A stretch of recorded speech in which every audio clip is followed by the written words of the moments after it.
நான் ரெடி, நீங்க ரெடியா?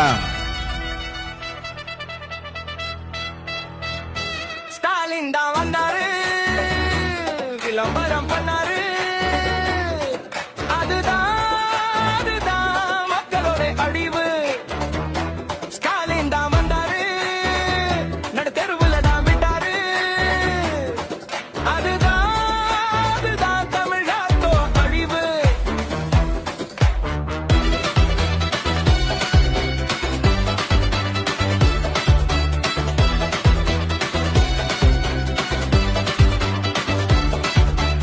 இருட்டா கிடக்கும் வீட்டுக்குள்ள இப்போ கரண்ட் பில்லு எகிருத்தம்மா. வறண்டு கிடக்கும் பாக்கெட்டுக்குள்ள புது ஓட்ட ஒண்ணு விழுகுதம்மா. பாருங்க